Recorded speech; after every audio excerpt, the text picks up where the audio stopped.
Bugeye guys. This week, let's take a quick look under 552, a Concours Gold car that we built in 2015. But I want to talk today specifically about fuse blocks. And this is the early Sprite, certainly Mark 1 and 2, two fuse block.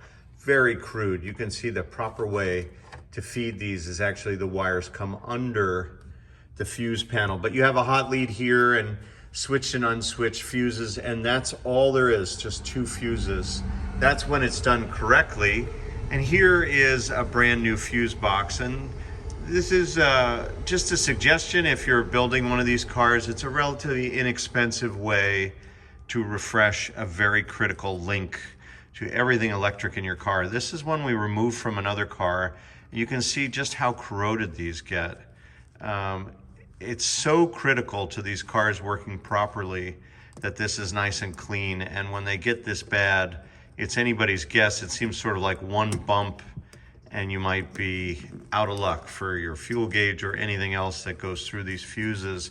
In particular, the fuse has to make a good clean contact in these prongs. And you can see they're just corroded and oxidized. And then the wires are just stopped into this with these slotted screws. There is also of note a little holder here for a spare fuse. Not everybody knows that that's what that little hole is for. It holds your extra fuse. I can't quite do it with one hand. There it is. There's a spring there that holds it in place.